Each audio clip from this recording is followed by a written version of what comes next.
अपने घर और परिवार को कोई भी व्यक्ति प्रेम, आनंद और मिठास से कैसे भर सकता है? पर्यूषण से पहले आज के कुछ दिव्य मंत्र दूं, उससे पहले मैं एक बड़ी प्यारी सी घटना से आपको रूबरू कराना चाहता हूं। दो भाई थे, दोनों सगे मां जाए भाई। उम्र जैसे जैसे पार हुई, पहले पिताजी का स्वर्गवास हो गया और उसके बाद कुछ ही वर्षों के बाद मां का भी स्वर्गवास हो गया। बड़े भाई ने, छोटा भाई थोड़ा सीधा साधा भोला भाला था, सो बड़े भाई ने माता पिता की सारी संपत्ति पर अपना अधिकार कर लिया। इतना ही नहीं, जमीन जायदाद, उनका सोना चांदी, उनका बैंक बैलेंस, उनका मकान, उनकी ऑफिस, उनकी दुकान, सब पे अपना कब्जा जमा लिया और छोटे भाई को दरकिनार कर दिया। छोटा भाई वैसे भी भोला भाला था, उसने कहा भाई साहब, मुझे तो केवल आपका प्रेम और सद्भावना चाहिए, मुझे आपसे दौलत पैसा जमीन जायदाद चाहिए ही नहीं, और वैसे भी मुझे तो शादी करनी नहीं है, मुझे जिंदगी भर अकेला ही रहना है, और जब अकेला ही रहूंगा तो मुझे धन दौलत जमीन का क्या करना है। बड़े भाई साहब, ये सब आपके पास रहे, जमीन आपकी, जायदाद आपकी, आपके बच्चे हैं तो आपके जमीन जायदाद काम आएगी, और मैं विवाह करने वाला हूं नहीं, मैंने फैसला किया हुआ है, इसलिए आप जमीन जायदाद को लेकर कभी आपस में दूरियां मत बनाना।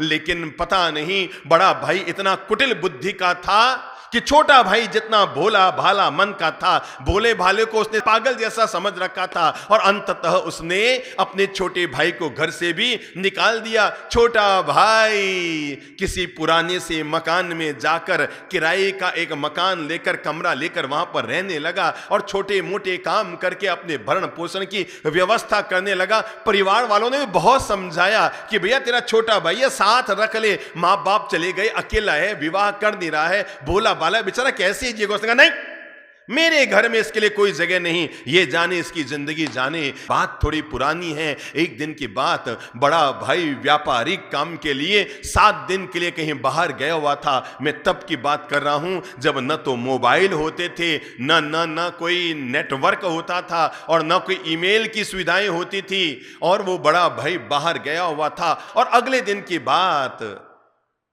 पीछे उसके मकान में आग लग गई।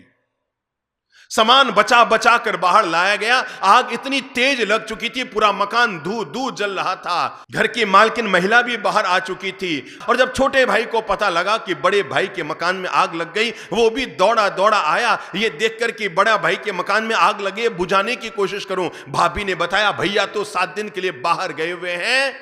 तभी छोटे भाई को दिमाग में आया, अरे भाभी मुन्ना कहां है? अरे भाभी ने कहा मुन्ना, अरे मैं तो सामान बचा में रह गई, मुद्दा तो अंदर कमरे में सोया है। अब अंदर जाने की किसी की हिम्मत ना हो, पूरा मकान आग से घिर चुका था, अंदर जाने की कोई हिम्मत ना करे, और भाभी चिल्ला रही है मेरे बच्चे को बचाओ, मेरे बच्चे को बचाओ, मेरे बच्चे को बचाओ, पर कोई भी अंदर जाने की हिम्मत नहीं कर रहा था। छोटा भाई पास में खड़ा था, उसने बगल वाले घर में जाकर एक कंबल ली और कंबल को ओढ़कर, मोहल्ले वाले मना करते रहे, अरे तू कहां घुस रहा, मर जाएगा, इतनी भयंकर आग है, बाहर न निकल पाएगा। लेकिन छोटे भाई को लगा अगर आज मैंने अपने भाई के प्रेम को न निभाया, मेरा बड़ा भाई यहां नहीं है, पर मेरा फर्ज है मैं अपने भाई के बच्चे को जान न्यौछावर करके भी उसकी जान बचा लूं। और छोटे भाई ने कंबल ओढ़ी और कूद पड़ा अग्नि के अंदर अपने बड़े भाई के बच्चे को बचाने के लिए। सबको पता था अब वो भी बाहर नहीं आएगा, इतनी तेज आग है, उसका भी मरना तय है। अरे बच्चा मरा सो मरा, और इसका चाचा भी अंदर मरेगा।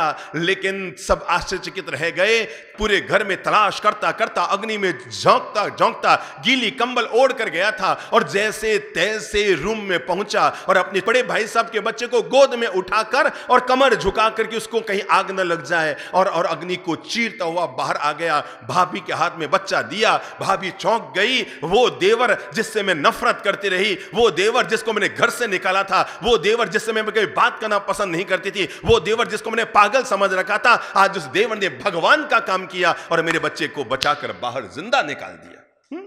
उस देवर ने भगवान की भूमिका अदा की और मेरे बच्चे को जिंदा बाहर निकाल लिया। लेकिन बच्चा तो बच गया, पर वो छोटा भाई पूरा झुलस गया। उसे सरकारी बड़ी अस्पताल में ले जाया गया, उसका इलाज शुरू हुआ, और जहां पर जले हुए लोगों को रखा जाता है उसका लगभग 70% शरीर जल चुका था।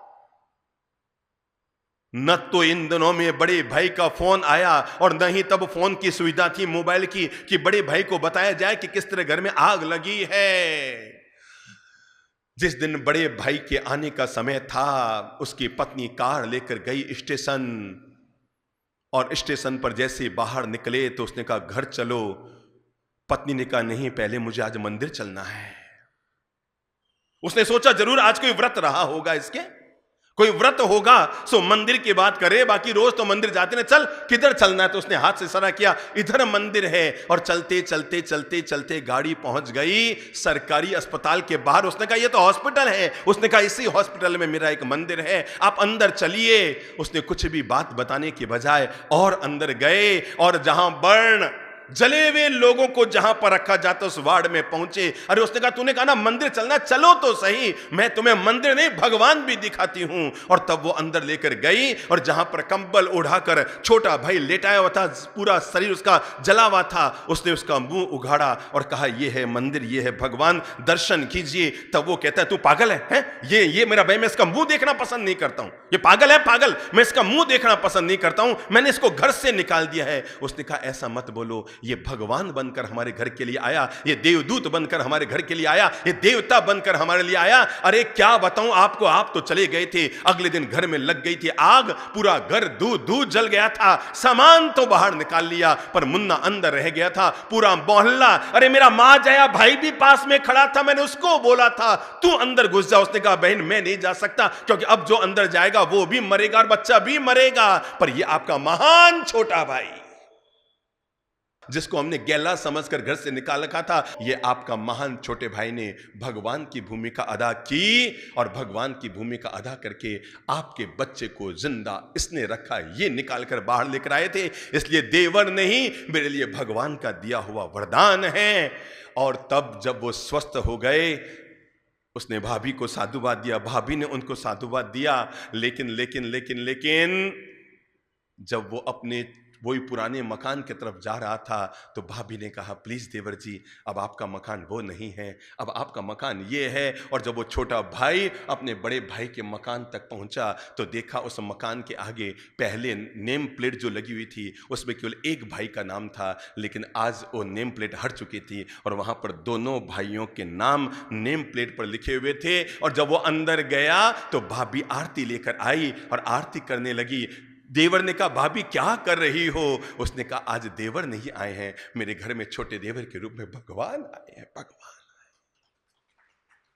क्योंकि मैं जानती हूं आप देवर नहीं, आप भगवान बनकर आए, आपने मेरे बच्चे को बचाया। अगर आप न होते तो हमारा पूरा कुल ही खत्म हो गया होगा। मेरे भाई, इसका नाम परिवार होता है, इसका नाम ग्रस्त होता है, इसका नाम घर होता है, इसका नाम जीवन होता है, जहां पर व्यक्ति स्वार्थों के शकुनी बनकर नहीं जिया करता है, जहां पर व्यक्ति स्वार्थी कृष्ण बनकर जिया करता है, जहां व्यक्ति स्वार्थों को नहीं जीता, जहां व्यक्ति त्याग को जिया करता है, उसी का नाम परिवार होता है। परिवार का मतलब यही होता है जहां पर कोई किसी पे वार नहीं करेगा, जहां पर सब एक दूसरे को संभालेंगे, एक दूसरे के साथ रहेंगे, हिलमिल जुल कर रहेंगे, एक दूसरे के काम आएंगे, एक दूसरे के लिए सहभागिता निभाएंगे, एक दूसरे के लिए त्याग करेंगे, एक दूसरे के लिए सैक्रिफाइस करेंगे, एक दूसरे के लिए अपना तन मन धन समर्पित करेंगे। अरे एक अगर गिर गया है तो दूसरा अपना हाथ उठाकर उसको गले लगाकर आगे बढ़ा देगा। इसी का नाम तो परिवार है। संयुक्त परिवार इसीलिए पहले हुआ करता था ताकि कोई एक कमजोर रह गया है तो दूसरा उसे हाथ बढ़ा आगे निकाल दे। बड़ा भाई अगर कमजोर रह गया है तो छोटा भाई उसके परिवार को पार लगा दे,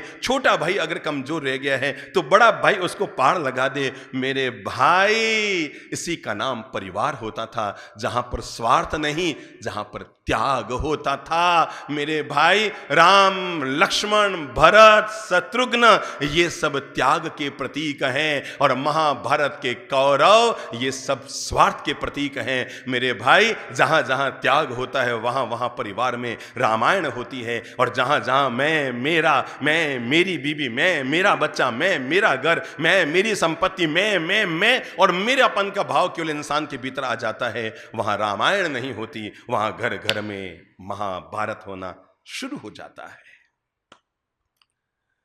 कलह का बड़ा जबरदस्त नियम है। पहले कलह आदमी के मन में उड़ता है, धीरे धीरे वचन में आता है। दूरियां, तनाव, खींचतान, आपसी वैर विरोध परिवार में पहले मन में उठता है। उन्होंने तो ऐसा किया, मेरे लिए तो ऐसा नहीं हुआ। ओ, उन्होंने तो ऐसा किया, आजकल वो अपने घर में बहुत चला रहे हैं, हम भी बराबर कमाते हैं, मैं भी बराबर का भाई हूं, मैं भी सब बराबर कर सकता हूं। मेरे भाई, मानो तो बड़ा भाई पिता के बराबर होता है और मानो तो छोटा भाई पुत्र के बराबर होता है। बड़ा भाई अगर अगर अगर अगर वात्सल्य दे तो छोटा भाई नहीं होता, वो पुत्र से बढ़कर होता है। और सम्मान दे तो बड़ा भाई नहीं होता, वो पिता के तुल्य पूजनीय और सम्माननीय होता है। इंसान को केवल अपनी मनोदशाएं, अपनी भावनाएं ठीक करनी पड़ती है। पहले हमारे कलह होता है मन में, फिर आता है वचन में, फिर आता है व्यवहार में, फिर आता है हाथापाई में, फिर जाता है न्यायालय में, और इस तरह परिवार का विखंडन होना शुरू हो जाता है। पोथी पड़ी पड़ी जग मुआ और पंडित भयान कोय। बोलो बोलो बोलो बोलो। बचपन में चौथी तीसरी क्लास में जब हमने हिंदी के दोहे पढ़े थे, तब हमें दोहा इसलिए रटाया गया था ताकि इंसान समझ सके जिंदगी में प्रेम की ताकत क्या होती है, इंसान समझ सके जिंदगी में प्रेम की शक्ति क्या होती है, इंसान समझ सकते साथ रहने का सुख क्या होता है। मेरे भाई, इतने मात्र से समझ लो, झाड़ू अगर तिनके आपस में बंधे हुए हैं तो वो कचरा निकालता है, और अगर झाड़ू बिखर गया, तिनके बिखर गए, वो कचरा निकालता नहीं, वो खुद कचरा बन जाता है। तिनके जब इकट्ठे होते हैं झाड़ू में तो कचरा निकालने का काम करते हैं, पर झाड़ू के तिनके जब बिखर जाए तो न केवल वो कचरा निकाल नहीं पाते, सच्चाई तो ये है, बोलो बोलो बोलो बोलो, खुद ही कचरा बन जाते हैं। पोथी पड़ी पड़ी जगमुआ और पंडित भयान कोय। अब बोलो आगे क्या है? 2.5 अक्षर प्रेम का। ये जो 2.5 अक्षर का होता है ना, चाहे वो धर्म हो, चाहे वो धैर्य हो, चाहे वो मित्र हो, चाहे वो पुण्य हो, ये जितने भी 2.5 अक्षर के शब्द होते हैं ये बड़े बड़े बड़े कामयाबी वाले होते हैं। और वैसे ही एक शब्द है प्रेम, 2.5 अक्षर प्रेम का। पढ़े सो पंडित होय। मेरे भाई, ज्ञानी वो नहीं होता जिसने किताबें खूब पढ़ ली, जिसने डिग्रियां खूब प्राप्त कर ली, जिसने पद और उपाधियां खूब प्राप्त कर ली। अरे ये सब तो बाहर की दी हुई चीजें हैं, एक दिन आई है और जब शरीर छूटेगा सब छूट जाएगी। लेकिन सबसे महान व्यक्ति वो होता है जो प्रेम का पाठ पढ़ना जानता है, जो प्रेम से जीना जानता है, जो प्रेम के साथ सबके साथ रहना करना जानता है, जो वक्त आने पर एक दूसरे के लिए अपनी सेक्रीफाइस और त्याग करना जानता है, वही तो घर में सबसे महान होता है। जो लोग मुझे सुन रहे हैं वो एक काम करो, अपने हाथ में एक कागज लो, कागज ने अपने हाथ में लिखना शुरू करो। लिखो 0, क्या लिखो? 0, इसके आगे एक और लिखो 0, इसके आगे एक और लिखो 0, इसके आगे एक और लिखो 0, इसके आगे एक और लिखो 0। बोलो क्या हुआ? क्या लिखा? कुछ हुआ? कुछ हुआ? कुछ हुआ? इन सारे जीरों की कीमत बढ़ सकती है, इन सारे जीरों की औकात बढ़ सकती है, इन सारे जीरों की शक्ति बढ़ सकती है। ये सब जीरे व्यर्थ है, लिखते जाओ, कागज पेन लिया, लड्डू बनाते जाओ। 1 लड्डू, 2 लड्डू, 3 लड्डू, 4 लड्डू, 5 लड्डू। मेरे भाई, ये सारे के सारे कागज पर बनाए गए लड्डू सब बेकार है, पर हाँ, ये सब परिणाम दे सकते हैं। पहला लड्डू करोड़ का काम कर सकता है, दूसरा लड्डू लाख का काम कर सकता है, तीसरा लड्डू 1000 का काम कर सकता है, अगला लड्डू 100 का काम कर सकता है, अगला लड्डू फिर अंक का काम कर सकता है। अगर आप इन सारे जीरो का परिणाम देखना चाहते हैं, कुछ मत करो, जहां से आपने जीरो लिखना शुरू किया है उसके पहले एक का लिख दो। अब देखो जीरो के क्या क्या परिणाम आते हैं। 1 जीरो लगाओगे तो 10 हो जाएगा, दूसरा जीरा लगाओगे तो 100 हो जाएगा, तीसरा जीरा लगाओगे तो 1000 हो जाएगा, चौथा जीरा लगाओगे तो 10,000 हो जाएगा, 5वां जीरा लगाओगे तो लाख हो जाएगा, छठा जीरा लगाओगे तो 10 लाख हो जाएगा, और 7वां जीरा लगाओगे तो करोड़ हो जाएगा। करोड़पति और रोड़पति में ज्यादा वर्ग नहीं होता है, पता है आपको? करोड़पति और रोड़पति में ज्यादा वर्ग नहीं होता, केवल कक्के का वर्ग होता है। जो अच्छे काम करता है वो करोड़पति, और जो अच्छा काम न कर पाए उसी का नाम रोड़पति। जो अच्छा काम करता है, परिवार में प्रेम से हिल मिल जुल कर रहता है, एक दूसरे के लिए सहभागी बनता है, सुख दुख का साथीदार बनता है। परिवार मात्र बीबी बच्चों का नाम नहीं होता, परिवार कभी अलगाव भरा पैगाम नहीं होता, परिवार कभी भी एहसासों का गला घोंट नहीं करते, प्रतिकूल परिस्थिति में कभी मन छोटा नहीं करते। परिवार सदा उम्मीदों की ऊंची उड़ान देता है, जीवन में हर मुसीबत में समाधान देता है। परिवार जहां भाई भाई को बाजू समझता है। क्या होता है भाई भाई की? क्या होता है? क्या होता है? इसको बाजू कहते हैं ना। मेरे भाई, हमारी दौलत ये नहीं कि हमारे हाथ में बांधने को बाजू बंद है कि नहीं, वो तो सोने चांदी का होता है। हमारी सबसे बड़ी ताकत, हमारी सबसे बड़ी बाजू, हमारी सबसे बड़ी भुजाएं हमारा अपना भाई होता है। और प्रत्येक सदस्य मिलजुल कर रहना जहां जानता है, उसी का नाम परिवार होता है। जहां पर महत्वाकांक्षाएं आ जाती है, जहां पर स्वार्थवाद आ जाता है, जहां पर घमंड आ जाता है, जहां पर विचारों में असमाधान आ जाता है, जहां पर मन की दूरियां समा जाती है, जहां पर आपसी तनाव बढ़ जाता है, मेरे भाई, उसका नाम कभी परिवार नहीं होता है। आओ, मैं पहला मंत्र देना चाहूंगा, वो है अपने घर को घर नहीं मंदिर मानिए। पहला मंत्र, मैं 11 टिप्स आपको देने की कोशिश करूंगा। उनमें सबसे पहला मंत्र क्या है? बोलो, अपने घर को क्या करो? क्या करो? घर नहीं, क्या मानो? अपने घर को घर मत मानिए, अपने घर को मंदिर मानिए। और याद रखना, मंदिर में कभी स्वार्थ वृत्ति नहीं होती, मंदिर में कभी ईर्ष्या की आग नहीं होती, मंदिर में कभी मानसिक तनाव नहीं होता, मंदिर में कभी आपस में गला घोंट नहीं होता, मंदिर में एक दूसरे की जमीन को दबाने की अभिलाषा नहीं होती। जब व्यक्ति अपने घर को मंदिर मानना शुरू कर देता है, तो घर में अपने आप प्रेम की गंगा यमुना बहनी शुरू हो जाती है। जहां हम सब मिलजुल कर रहते हैं, साथ साथ रहते हैं, एक दूसरे के काम आना शुरू कर देते हैं। मेरे भाई, एकता की ताकत देखनी है ना। देखो, ये मेरे हाथ में घड़ी है ना, ये घड़ी है। ये घड़ी घंटे का सुइया अलग चलता है, मिनट का सुइया अलग चलता है, सेकंड का सुइया अलग चलता है। पर मैं आपको कैसे बताऊं, जब भी 12 बजानी होती है ना, तो ये सब बेटे एक जगह इकट्ठे हो जाते हैं। पता है, घड़ी में घंटे का सुइया अलग चलता है, सेकंड का सुइया अलग चलता है, मिनट का सुइया अलग चलता है। अरे भाई, हम सब अलग अलग हो सकते हैं, पर अगर वक्त पड़ गया, हम 12 बजाने के लिए सब एक जगह पर इकट्ठे हो सकते हैं। और जब सब एक जगह पर इकट्ठे हो सकते हैं, वो भले भले की 12 बजाने में सफल हो सकते हैं। तो मैंने कहा, पहला काम करो, और वह है परिवार में प्रेम। और प्रेम को बढ़ाने के लिए पहला काम, घर को घर नहीं, घर को क्या मानो? ये घर नहीं है, मंदिर है मेरा, इसमें सदा रहे तेरा बसेरा, खुशबुओं से तेरी ये महकता रहे। जब परिवार में सब एक दूसरे के साथ हिल मिल जुल कर रहते हैं, अरे भाई, कभी कह भी दे कि मैं गलत अलग होना चाहता हूं, झट से आगे बढ़ के कहना, अरे तू किस बात के लिए अलग होता है? तू पैसे के लिए अलग होता है, सारा पैसा तेरा। तू जमीन के लिए मन में दूरी बना दी, सारी जमीन तेरी। तू सोचता है ये ऑफिस के कारण तेरे मन में दूरी आ गई, ये ऑफिस तेरी। अरे तू बाकी सब छोड़, क्या तेरा, क्या तेरा, क्या तेरा, मैं खुद भी तेरा। अब बोल, तू क्या तेरा और क्या मेरा कर रहा है?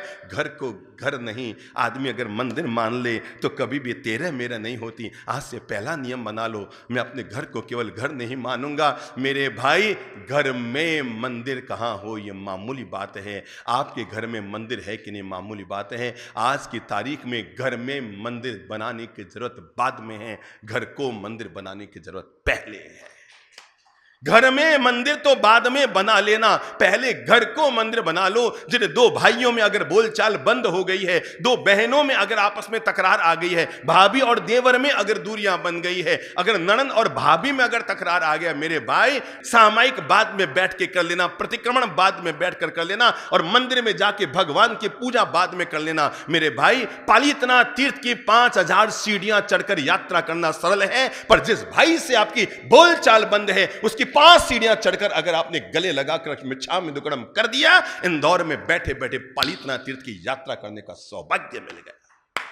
जिससे आपकी बोलचाल बंद है, आपने अपना मनोमालिन्य हटा दिया, आपने अपनी दूरियां हटा दी, आपने अपनी मानसिक तनाव को कम कर लिया। अरे पालितना जाकर क्या करेंगे? मन को ही तो निर्मल करना है। सम्मेद शिखर जाकर क्या करेंगे? मन को ही तो पवित्र करना है। तिरुपति जाकर क्या करेंगे? मन को ही तो निर्मल करना है। केदारनाथ जाकर क्या करेंगे? भगवान का ही तो दर्शन करना है। मैं कह रहा हूं, वहां बाद में जाना, पहले अपने मन को साफ कर लेना, मन को निर्मल कर लेना। मेरे भाई, केदारनाथ तीर्थ की यात्रा करना सरल है, तिरुपति की यात्रा करना सरल है, सम्मेद शिखर की यात्रा करना सरल है, और पालितना तीर्थ की यात्रा करना सरल है। झट से टिकट बनाई, झट से रवाना हुए, फ्लाइट पकड़ी, अहमदाबाद गए, कार पकड़ी, पालितना पहुंचे, और बूढ़े हैं तो डोली की, और नहीं तो ऊपर चढ़े, यात्रा करके वापस नीचे आ गए, और फिर घर में आए वापस वैसे के वैसे ही। पहले भी बोलचाल बंद, बाद में भी बोलचाल बंद। जब भी तीर्थ यात्रा पर जाओ, उससे पहले मन में संकल्प करके निकलना, मेरा अमुक भेदभाव है, जब मैं तीर्थ यात्रा करके आऊंगा, मन को धोकर आऊंगा, मन को निर्मल करके आऊंगा। अपने मन को तैयार करके लाऊंगा, अपने मन को शुद्ध करके लाऊंगा, और वापस आकर चूंकि मैं पालितना तीर्थ की यात्रा करके आया हूं, अब मैं मन में वैर थोड़ी रखूंगा। अरे मैं सम्मेद शिखर जी आया हूं। भगवान कहते हैं पहला काम करना जिससे हमारी बोलचाल बंद है, जिसके हमारा आना जाना बंद है, जिससे हमारा मन मुड़ गया है, अपने मन को पॉजिटिव बनाना, और किसी भी तीर्थ की यात्रा करने से पहले उसके घर पर जाकर उसको गले लगाकर मिच्छामि दुक्कडम सॉरी कह के अपने मन को हल्का कर लेना। आपको यहां बैठे बैठे ही तीर्थ यात्रा का फल मिल जाएगा। मैंने कहा पहला काम करे हर इंसान, और वो है अपने घर को क्या बनाए, अपने घर को मंदिर मान ले, अपने घर में भगवान की स्थापना कर ले। अब मैं घर में ऐसा रहूंगा जैसे कोई मंदिर में रहता है, और मंदिर में कोई भी गलत काम आदमी नहीं करता है। और दूसरा मंत्र दे रहा हूं परिवार के लिए, वो है घर के टूटन और तनाव को दूर कीजिए। ये मत सोचिए कि वो नहीं बोलता तो मैं क्यों बोलूं, ये मत सोचिए वो बात नहीं करता तो मैं क्यों बात करूं, अरे उसने जब 2 महीने से फोन नहीं लगाया तो मुझे उसकी क्या गरज है। अगर आप ये सोचते रहेंगे कि वो नहीं करता तो मैं क्यों करूं, ऐसा करके आप दोनों ही अपने संबंधों को आज नहीं तो कल नहीं तो परसों कमजोर कर लेंगे। मेरे भाई, लगाकर भूल जाने से तो पौधा भी सूख जाता है, ये तो रिश्ते हैं। लगाकर भूल जाने से तो पौधा भी सूख जाता है, अरे उसमें भी पानी देना पड़ता है। ऐसे हमारे रिश्ते होते हैं, लगाकर भूल जाने से तो रिश्ते भी खत्म हो जाते हैं। लेकिन अगर इंसान अपनी जिंदगी में इस बात का मंत्र बना ले, मैं घर के तनाव को दूर करूंगा, मैं घर की टूटन को दूर करूंगा, मैं घर के मानसिक आपस में पल रही उलझनों को दूर करूंगा, दूसरा काम जरूर करो, और वह है घर के तनाव और टूटन को दूर करो। सॉरी कहो और समाधान निकालो। मंत्र ले लो आज से, सॉरी कहो और समाधान निकालो। ये पर्यूषण पर्व आ रहा है 3 दिन के बाद। पर्यूषण किसके लिए है? मन के प्रदूषण को दूर करने के लिए, परस्पर पलने वाले वैर विरोध को कम करने के लिए। अगर पर्यूषण पूरा कर लिया और आपका वैर विरोध पलता रहा, बोलचाल बंद चलती रही, आवागमन बंद बना रहा, तो पर्यूषण पर्व करना कोई सार्थक होगा कि नहीं होगा?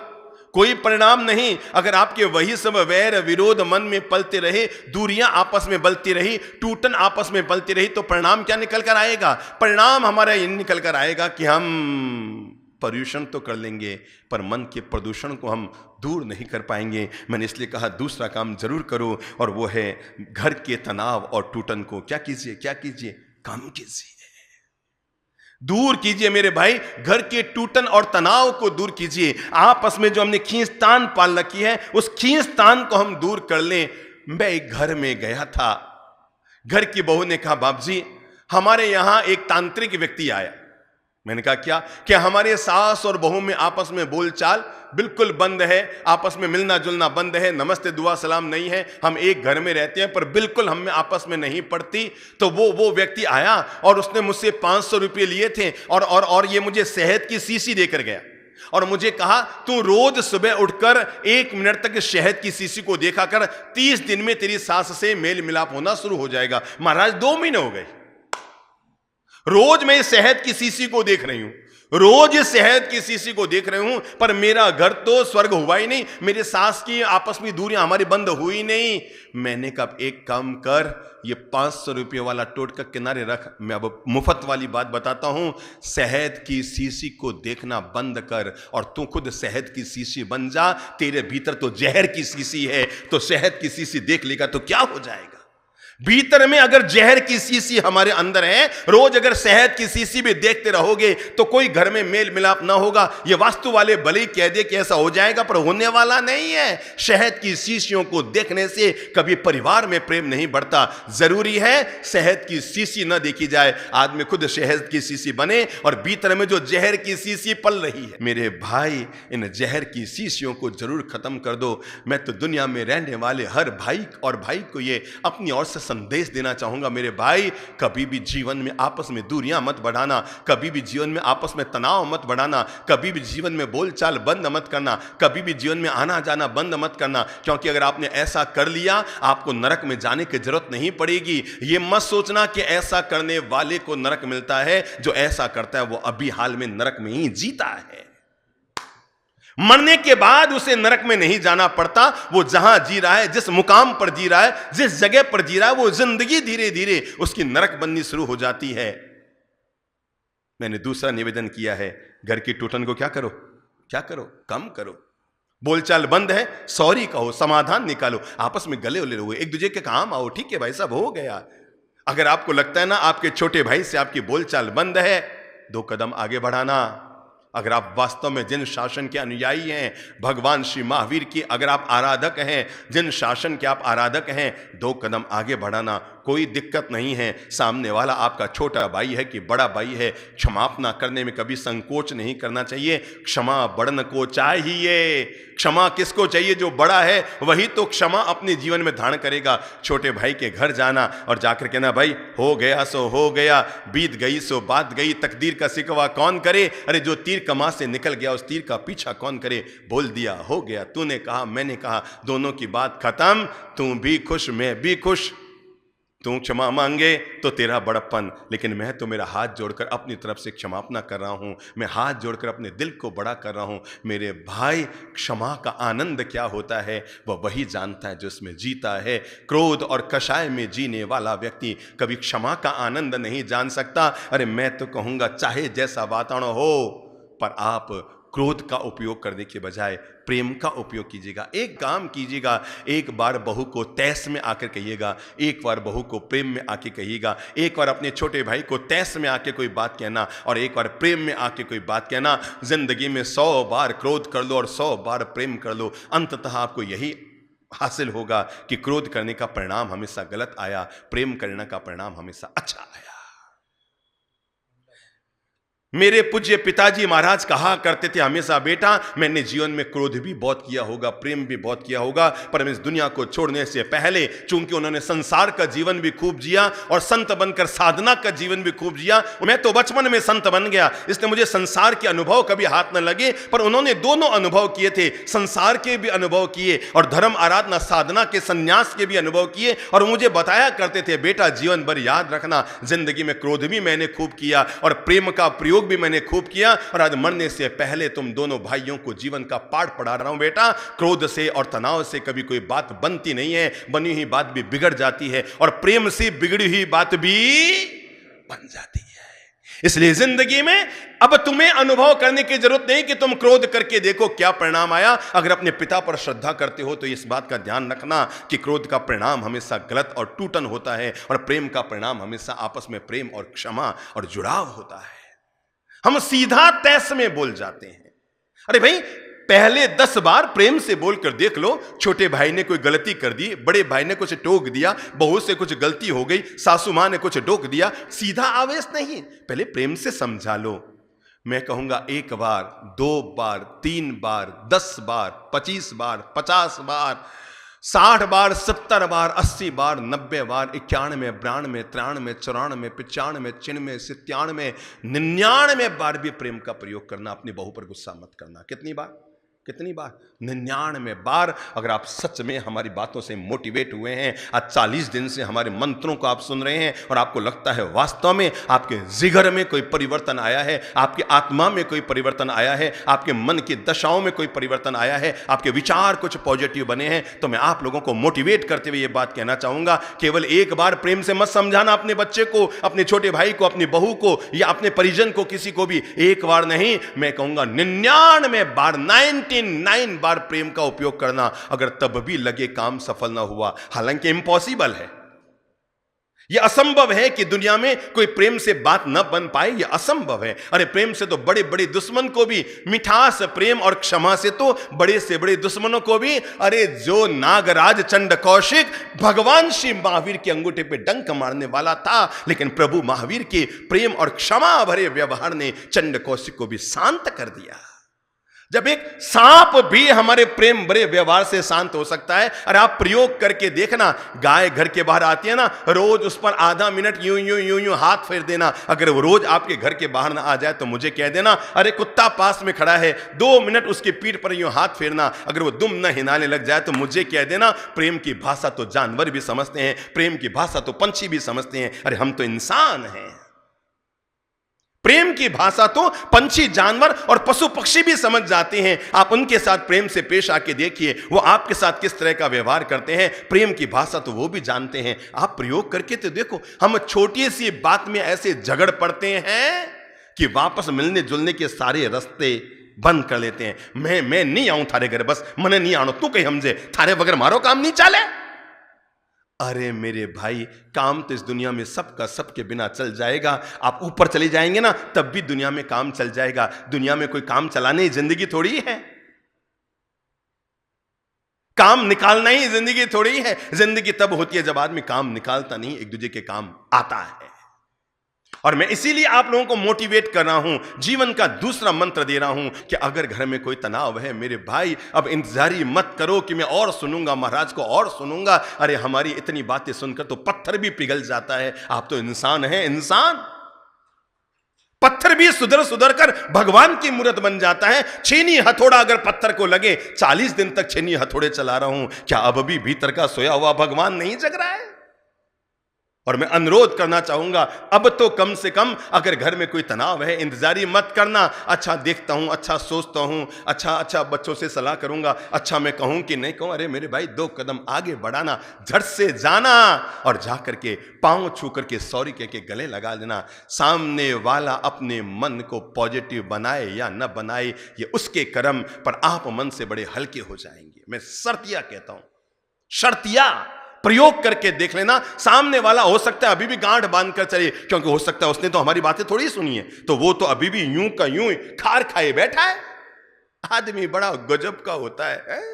इतना मन में खार पाल लेता है, इतना मन में खार पाल लेता है। नमक भी इतना खारा नहीं होता जितना आदमी मन में खार पाल लेता है। और नंबर 3 जो मैं बात कह रहा हूं, और वो ये है, हर इंसान सोचे मैं अपने घर के लिए क्या कर रहा हूं, मैं अपने घर वालों के लिए, घर के लिए क्या कर रहा हूं, मैं किसके कितना काम आ रहा हूं, मैं अपने परिवार वालों से काम निकाल रहा हूं या वक्त पड़ने पर उनके काम भी आता हूं। मेरे भाई याद रखना, अगर आपकी कोई साली गरीब है, आपका अगर कोई साला गरीब है, आपका चाचे का बेटा गरीब है, आपके बड़े पापे का बेटा मध्यम वर्गीय नीचे है, आज उसके अवसर आया है, शादी का काम आया है, और आप घर पे यूं ही मत बैठे रहना, देखता हूं ये कैसे करता है, देखता हूं ये कैसे करता है, और उसको ये और कहते हैं भैया तेरा कोई करने वाला ना हो तो मुझे याद कर लेना। ना बाबा ना, ये मत कहो। समाज में कुछ लोग होते हैं आके कहते हैं साहब कोई नहीं करने वाला तो मेरा नाम लिख लेना। अरे भाई, कोई नहीं करने वाला क्या होता है? हम तेरे जैसे 10 और काम कर देंगे। तुझे लाभ लेना है तो बोल, कोई नहीं है तेरा नंबर, तब तेरा नंबर तो आ जाएगा, पर तुझे लाभ नहीं मिलेगा। लोगों की आदत होती है, देख लीजिए साहब कितना नाम है, 40 नाम है, देख लो 10 नाम और हो जाता, आप लिख लीजिए, और कोई नहीं हुए तो हमारा नाम गाल दो, मतलब ऊपर से एहसान। और एक तो हम तुम्हें लाभ दे रहे हैं, एक तो हम तुम्हें लाभ दे रहे हैं, धर्म लाभ दे रहे हैं, पुण्य लाभ दिलाने की कोशिश कर रहे हैं, और ऊपर से ये और देख लो साहब कोई नहीं हुआ तो हमारा नाम गाल दीजिए। अरे चिंता ही मत कर, तेरे जैसे बारे और पैदा कर लेंगे नए नाम। और मैं इसीलिए आप लोगों को मोटिवेट कर रहा हूं, अगर आपको लगे ना आपका छोटा भाई, उसके बच्चे की शादी है, आपके बड़े ताऊ के बेटा, दोनों दादा एक भाई भाई थे, अब वो दूर का आपके दादी का पोता है, मेरे भाई अपना दिल बढ़ा लेकर जाना। आपके पास 100 लाख है, आप उसमें से 1 निकाल देंगे, आपके कोई फर्क नहीं पड़ेगा। 99 आपके पास बचा हुआ है, पर आप 1 ले जाकर उसको दे देंगे। अब वो कितनी खुशी और आनंद पूर्वक, टेंशन फ्री होकर, कर्ज मुक्त होकर अपने घर के उस काम को, अपने घर के उस कार्य को सलटा पाएगा। मैं आपको कैसे बताऊं? एक बात बताओ भाई, पहली सेवा का विकल्प है, नंबर 1 अस्पताल में एक बीमार बूढ़ी कोई महिला, उसको सेवा चाहिए। नंबर 2 वृद्धाश्रम में एक बूढ़ी बीमार महिला है, उसको एक सेवा चाहिए। नंबर 3 सड़क पर एक बैठी महिला है, उसको सेवा चाहिए। नंबर 4 आपके घर में एक बूढ़ी बीमार महिला, आपकी दादी साहब बैठे, उसको सेवा चाहिए। जरा बताओ पहली शुरुआत कहां से करो? मेरी दाढ़ी में भी आग लगी हो और आपकी दाढ़ी में भी आग लगी हो तो पहले किसको बुझाओगे? सोचो सोचो सोचो, किसको बुझाओगे?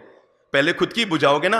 मैं आपसे कहूंगा लॉयंस क्लब के मेंबर बाद में बनना, रोटरी क्लब के मेंबर बाद में बनना, महावीर इंटरनेशनल के मेंबर बाद में बनना, और यूथ क्लब जो चलते हैं ना उनका मेंबर बाद में बनना, जैन सोशल ग्रुप का मेंबर बाद में बनना। पहले अपना घर का मेंबर बनना, और घर की दुविधाओं को मिटाना आदमी का पहला धर्म है। समाज की दुविधाएं, संघ की दुविधाएं, ट्रस्टों की दुविधाएं, क्लबों की सेवाएं, ये बहुत बात का चरण है। पहली शुरुआत अपने घर से करो। अरे वो क्या समाज का मेंबर बनेगा, वो क्या लॉयंस क्लब रोटरी क्लब का मेंबर बनेगा, वो क्या किसी सोशल ग्रुप का मेंबर बनेगा जो अभी तक अपने घर का मेंबर भी नहीं बन पाया। मैं इसीलिए मोटिवेट कर रहा हूं। तीसरा काम मैंने अनुरोध किया, सोचो वक्त पड़ने पर आप अपने घर वालों के क्या काम आए। हर इंसान सोचे मैं अपने उस काका के बेटे के क्या काम आया, ताऊ के बेटे के क्या काम आया। अरे जरूरत पड़ने पर हमें पता है वो बहुत गरीब है और पापड़ बड़ी का काम कर रही है उसकी पत्नी, और बेचारे घर का गुजारा कर रहे हैं, उसको अब अपने बेटे के गहने चढ़ाने हैं। शादी में चढ़ाती है ना गहने, इधर परंपरा है कि नहीं, मारवाड़ में चढ़ाते हैं, लड़के के द्वारा लड़की के लिए गहने भेजे जाते हैं। अब उसके पास कुछ भी नहीं है, वो संकोच खा रहा है, झट से जाना उसके घर, ले भैया ये 2 चूड़ी, 1 अंगूठी, 1 गले की चैन, ये मैं समर्पित कर रहा हूं, वापस देना हो तो दे देना। दुनिया में कोई आदमी परिवार में अपने आप पे कर्ज नहीं रखता। मेरे भाई एक बात तो मैं दावे के साथ कह सकता हूं, गरीब का सब कुछ खराब हो सकता है पर मन कभी खराब नहीं होता उसका। उसके भाग्य खराब हो सकते हैं, उसके नसीब खराब हो सकते हैं, उसकी किस्मत खराब होती है, पर गरीब के कभी भी मन खराब नहीं होता, उसकी नीयत। क्या कहा मैंने, क्या कहा? उसकी नीयत कभी खराब नहीं होती। वो हर हालत में मर डूब कर भी आपको लौटाएगा, क्योंकि वो अपने परिवार में आपका एहसान अपने माथे पे नहीं रखेगा। अमीर का हो सकता है मन कभी खट्टा भी हो जाए, अरे लौटा दूंगा, पर गरीब को अपनी इज्जत का बहुत ख्याल रहता है। अरे कल समाज में बात आ गई तो मेरा क्या होगा। पर काम आ जाना, जरूर काम आ जाना। और मैं आपको कैसे बताऊं, अगर आप उसके उस दुख भरे दिनों में काम आ गए, वो जिंदगी भर याद रखेगा, ये मेरा वो बड़े ताऊ का बेटा है साहब जो मेरे काम आया।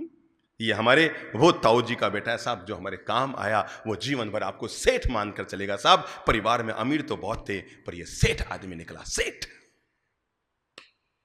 दे देना, भेज देना उसके यहां कभी 25,000 रुपये कि भैया रख ले, अभी ये कोरोना काल में हो सकता है तेरा धंधा अभी चौपट हो गया होगा, अभी तेरे कोई जॉब वॉब छूट गया होगा, अभी हो सकता है तेरी आमदनी बंद हो गई होगी, और मेरे पास इतना है कि मेरे 7 पीढ़ी खाए तो भी खत्म नहीं होगा।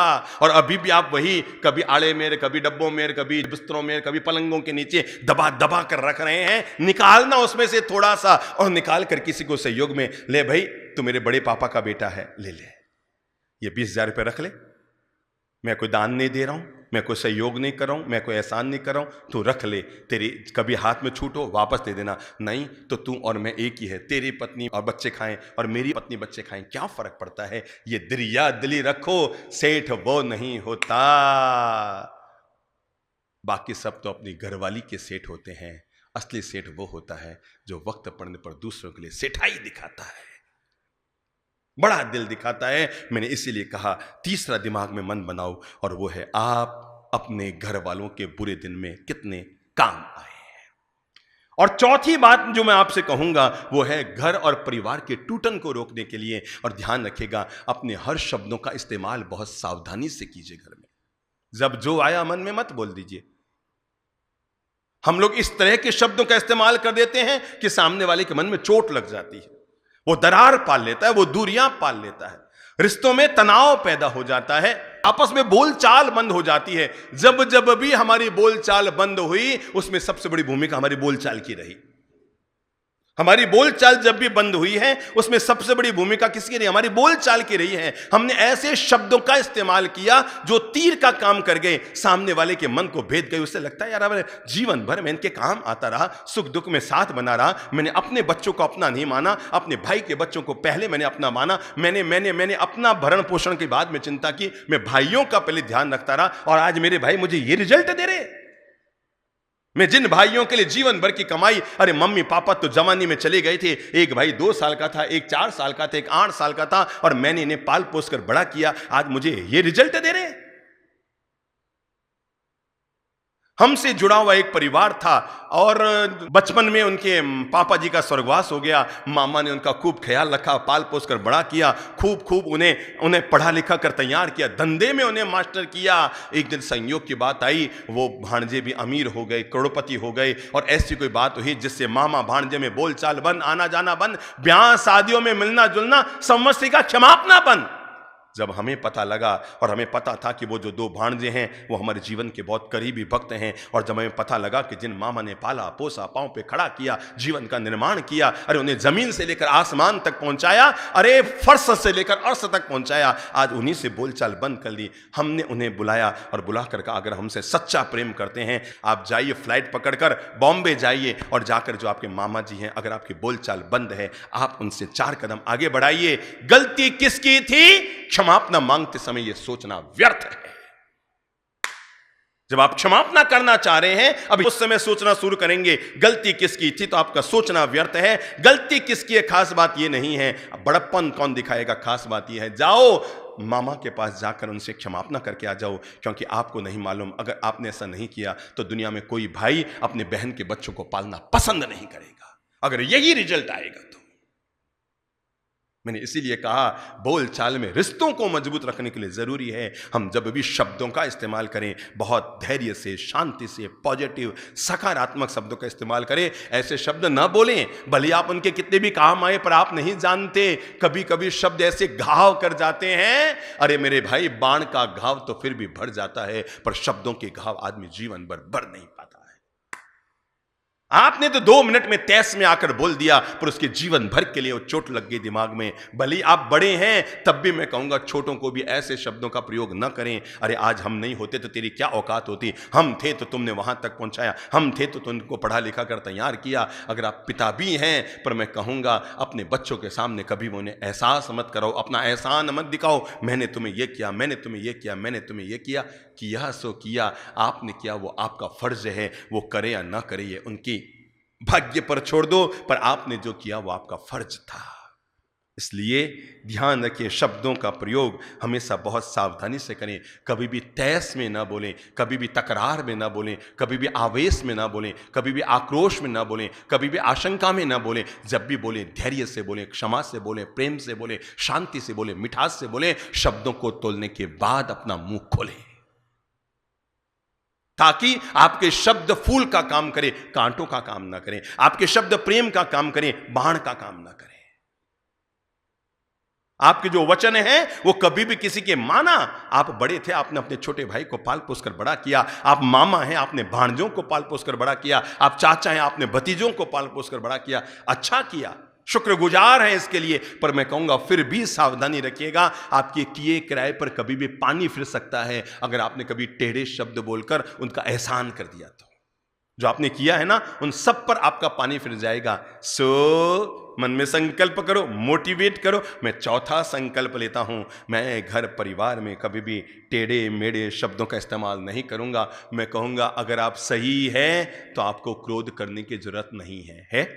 जब आप सही है तो गुस्से की क्या जरूरत है, और अगर आप गलत हैं तो गुस्सा करने का आपको हक ही नहीं है। याद रखना, अगर आपकी सुंदर आंखें होगी तो आपको दुनिया सुंदर नजर आएगी, पर आपकी जबान सुंदर होगी तो आप दुनिया को सुंदर नजर आएंगे। आपकी आंखें सुंदर होगी, आपको परिवार अच्छा लगेगा, पर आपकी जबान अच्छी होगी, आप परिवार के लोगों को अच्छा लगेंगे। परिवार के लोग आपको बहुत प्रेम और मिठास के साथ अपनी जिंदगी में जोड़ कर रखेंगे। एक बात तय है, ये देखो सामने दीवार में कील गड़ी हुई है ना, कि दीवार में सामने कील गड़ी हुई है, पर एक बात तय है, इस कील को निकाल भी दोगे तो पीछे कुछ ना कुछ तो बचेगा। बोलो क्या बचेगा? छेद बच जाएगा। आप सोचते हैं ना, ठीक है मैंने सुबह टेढ़ा बोल दिया, वापस शाम को सॉरी भी तो कह दिया, मैं आपको कैसे बताऊं, आपने कील तो निकाल दी पर छेद अभी भी बचा हुआ है। इसलिए कील गाड़ने से पहले सोचो, मैंने कील निकाल भी दूंगा भविष्य में, पर छेद तो इस दीवार में हमेशा के लिए बना हुआ रहेगा।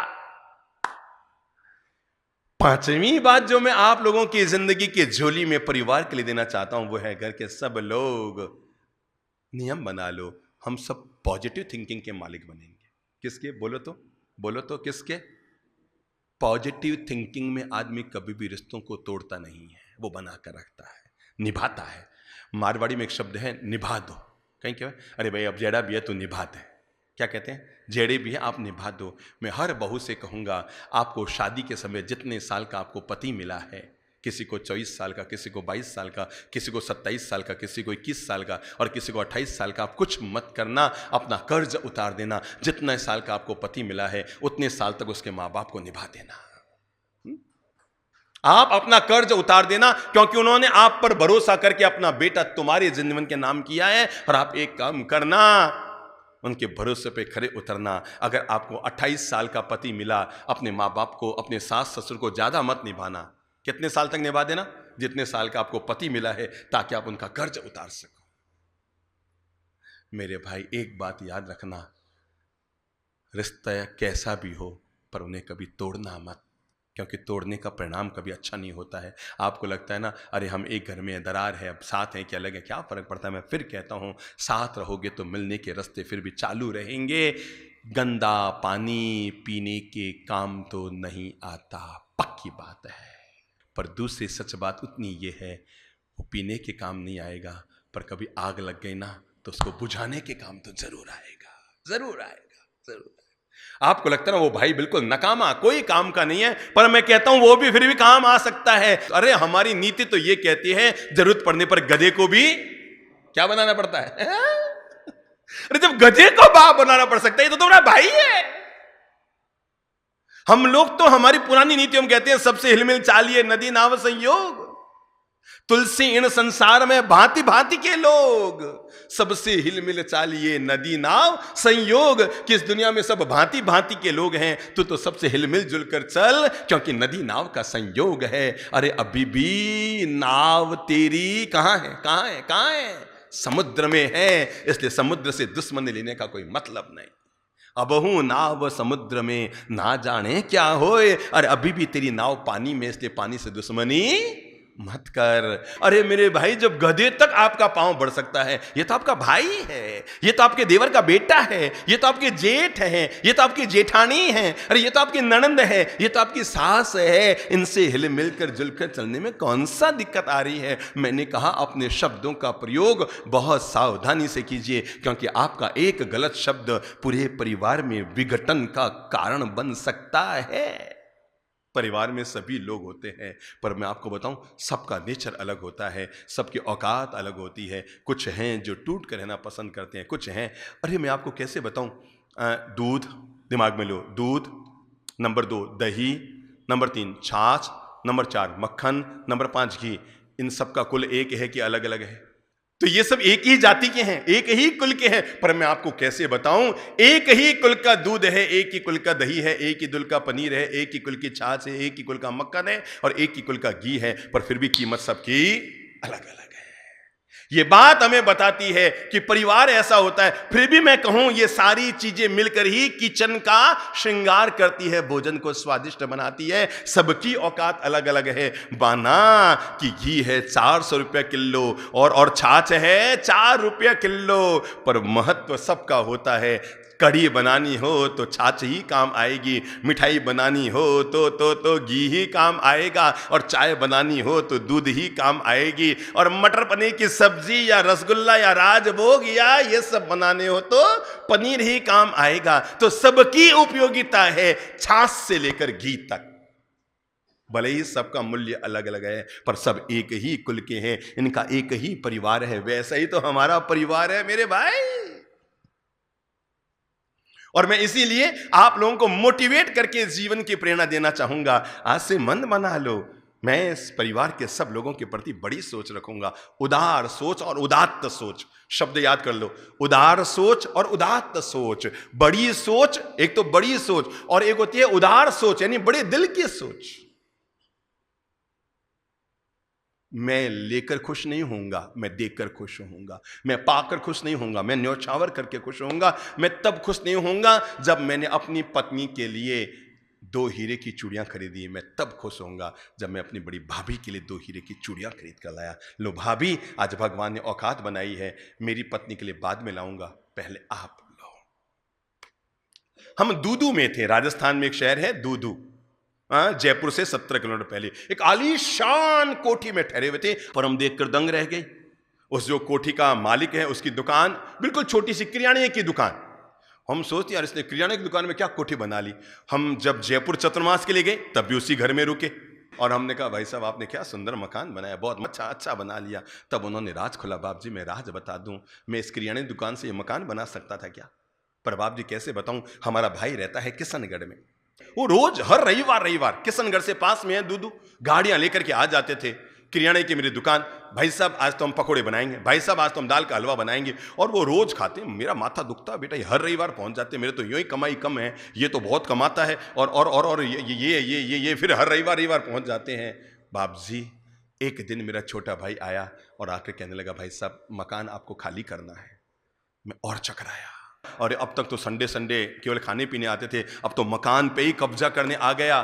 ठीक है, मैंने छोटे भाई का मान रखा और मैं एक दूसरे मकान में, किराए के मकान में चला गया। मेरे छोटे भाई ने वो पूरा मकान गिरा दिया और मकान गिरा करके एक आलीशान कोठी बनानी शुरू की। पूरे दूदू का सबसे सुंदर मकान, वो आलीशान कोठी बननी शुरू हुई, आलीशान कोठी बन गई।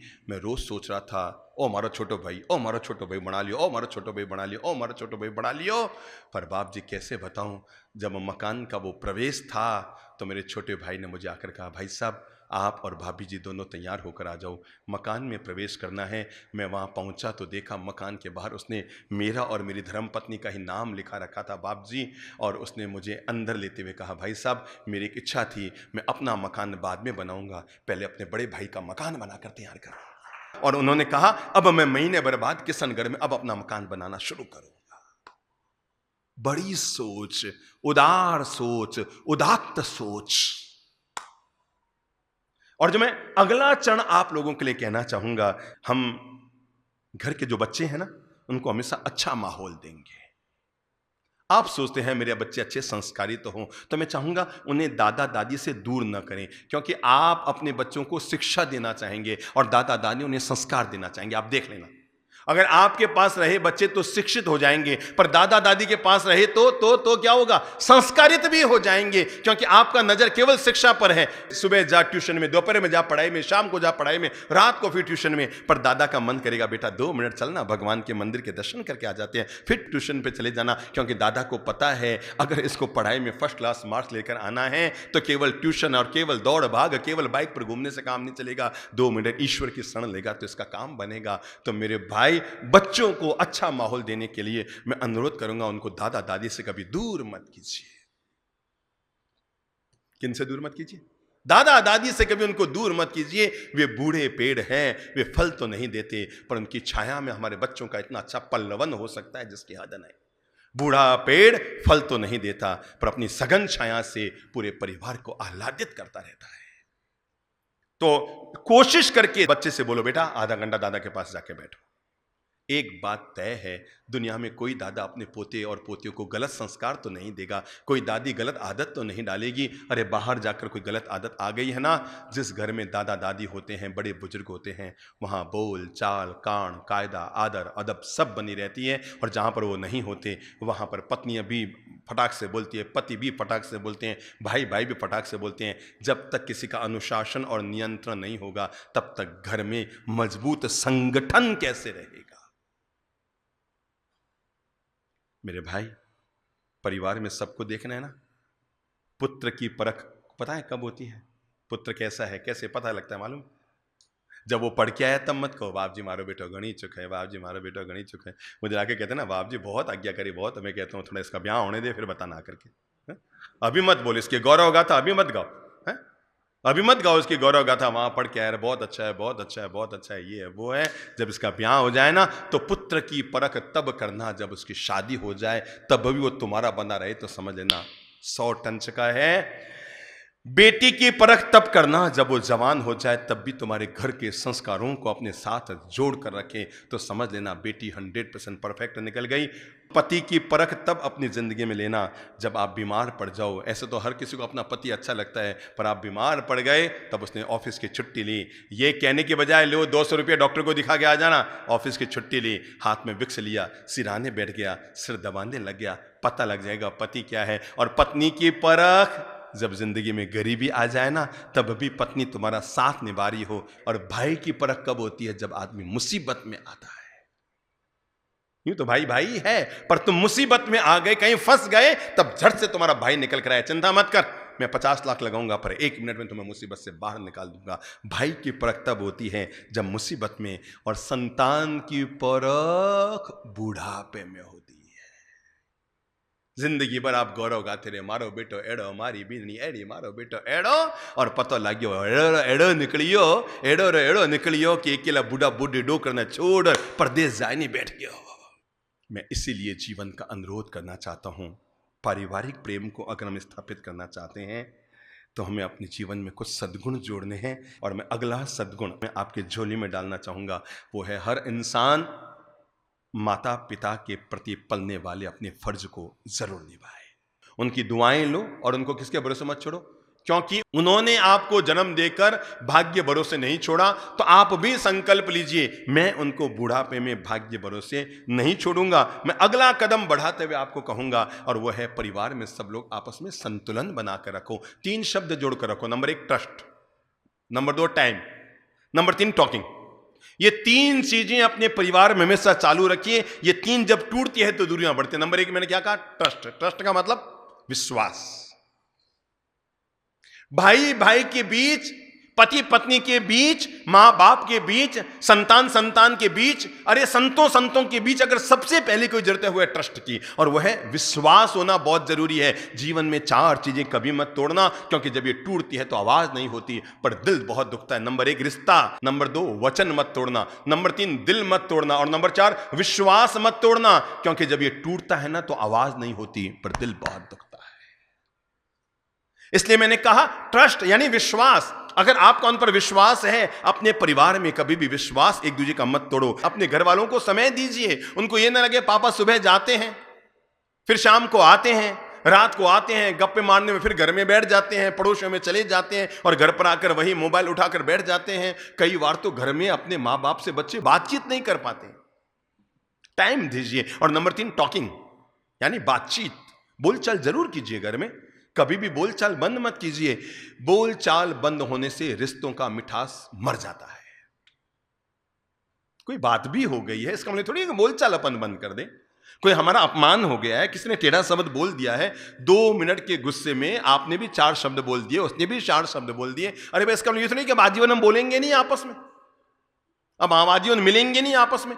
टॉकिंग जरूर चालू रखिए। अगर आपने बोलचाल बंद कर दी तो धीरे धीरे आपके रिश्तों में दरार पड़ जाएगी, दूरियां पड़ जाएगी, आना जाना बंद हो जाएगा, मिलना जुलना खत्म हो जाएगा। इसलिए मैंने कहा विश्वास, नंबर 2 समय, नंबर 3 बातचीत। इन तीनों को जीवन में हमेशा चालू रखिए ताकि परिवार में हमेशा प्रेम और मिठास घुला हुआ रहे। कभी भी तू ता मत कीजिए, फूफा मत कीजिए। क्या कहा मैंने? कहा हो हल्ला मत कीजिए। परिवार का माहौल हमेशा अच्छा रखिए। हमेशा दूसरों को आदर अदब की भाषा बोलिए। पत्नी को भी आप कहिए, आज से मन बना लो, पत्नी को भी आप कहिए, छोटे भाई को भी आप कहने की आदत डालिए। मैं तो कहूंगा अगर आपका स्टाफ है ना, रामू तू इधर आ, नहीं नहीं नहीं नहीं, भले ही रामू 22 साल का है पर रामू को भी सम्मान पाने का पूरा पूरा हक है। आप अपने रामू को भी आवाज देते समय आप कह के संबोधन कीजिए, जिससे उसके मन में स्वाभिमान रहेगा कि मेरा सेठ भी मुझे सम्मान पूर्वक भाषा का उपयोग कर रहा है। रामू तू इधर नहीं गया, रामू तू नहीं, ना ना, सम्मान की भाषा। अरे भाई 4 वर्ष की पोती भी है ना घर में, उससे भी सम्मान से बोलिए, आप कहकर बोलिए, क्योंकि वह वही तो रीति रिवाज सीखेगी जो आप कर रहे हैं।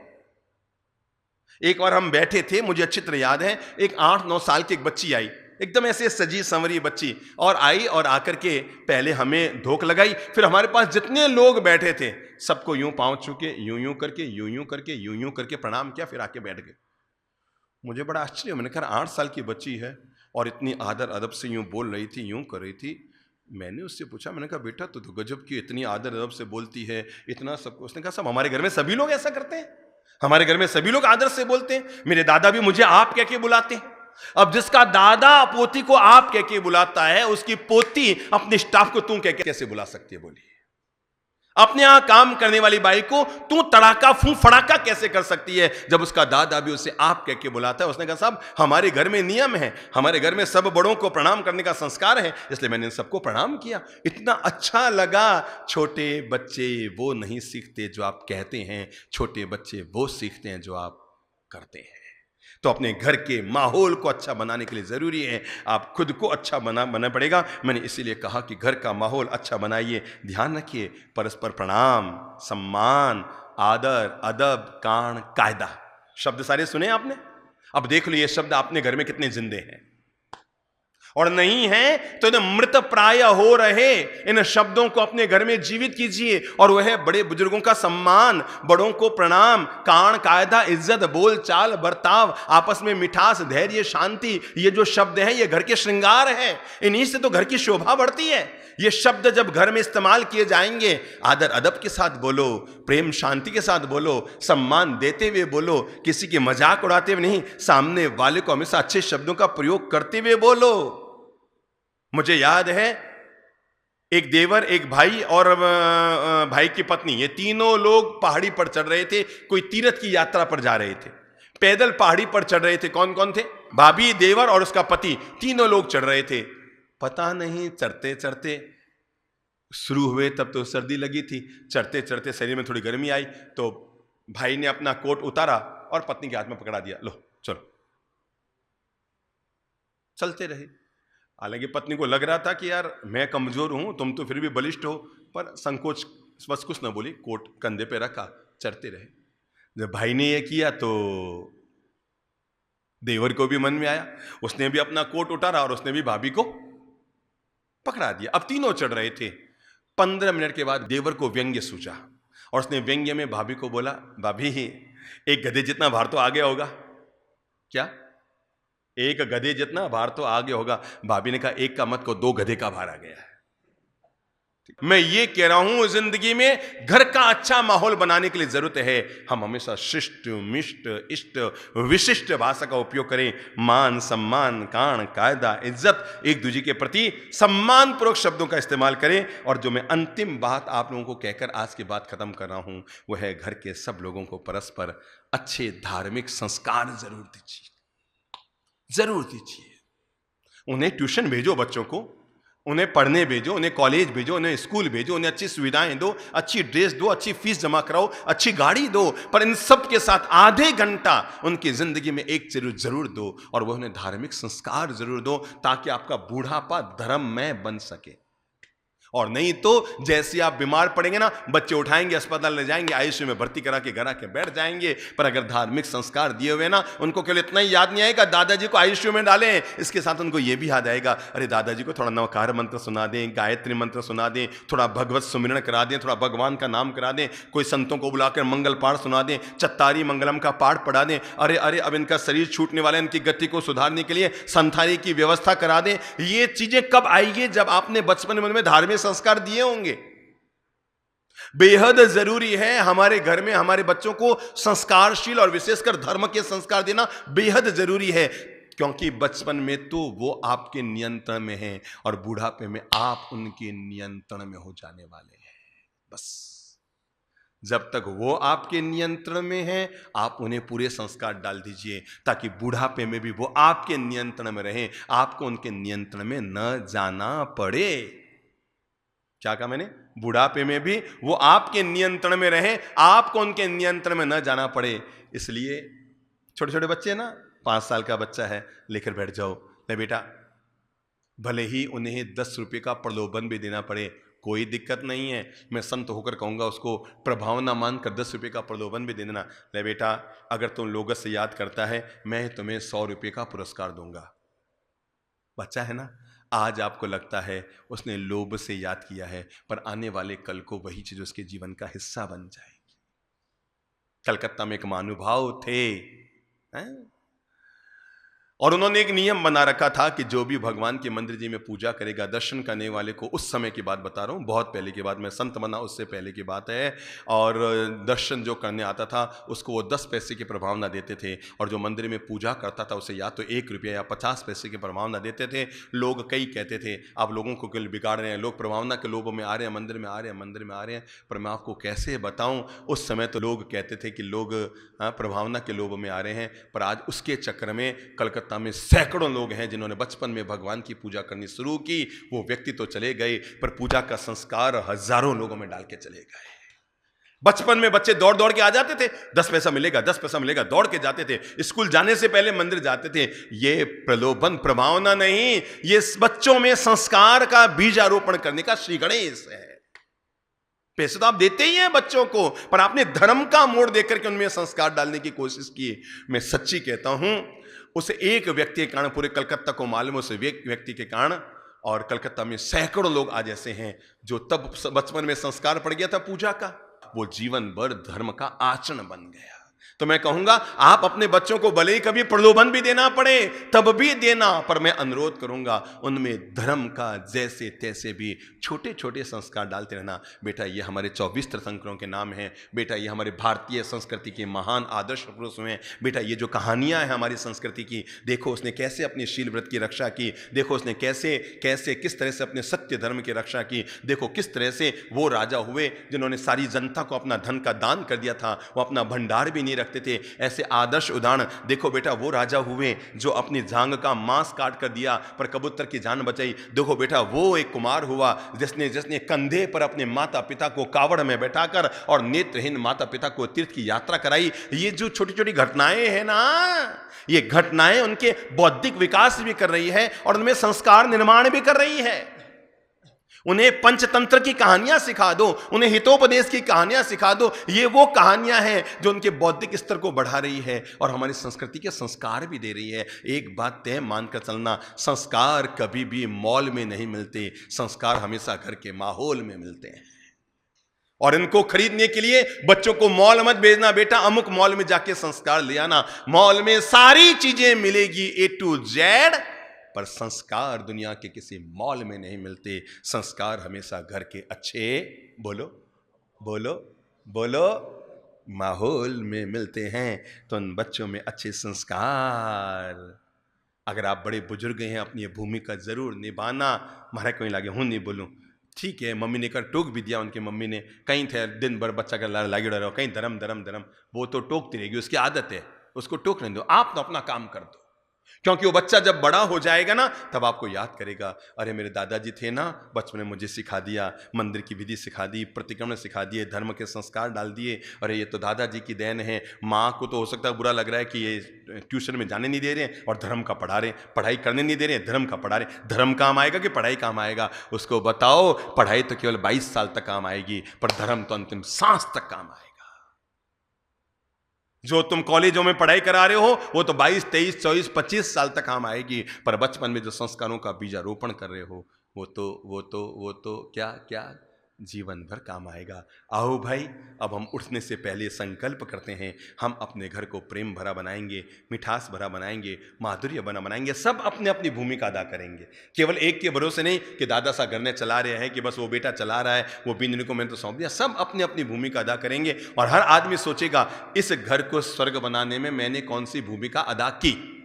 मेरे घर को खुशनुमा बनाने में, मेरे घर को आनंद भरा बनाने में, मेरे घर के सदस्यों को खुशियां देने के लिए। मेरे भाई, मुंबई में तो अमीर वो होते हैं जिनके पास होते हैं खोखा और पेटी, पर हमारे यहाँ तो अमीर वो होते हैं जिनके घर में खुश होती है बहू और बेटी। खोखा और पेटी वाले घर अमीर नहीं होते, जिनके घर में बहू और बेटियां खुश रहा करती है, घर में प्रेम भरा मिठास भरा माहौल हुआ करता है। हमारी नज़रों में तो वही अमीर होता है। और मैंने आपके घर को संस्कारों की दौलत से भरकर एक अमीर घर बनाने के लिए कुछ मंत्र मैंने आपको अनुरोध किए। मैं दुआ करता हूँ ये मंत्र, ये सीधी सरल बातें आपके जेहन में उतरे, मन में उतरे, दिलो दिमाग में उतरे और आपका घर स्वर्ग बने।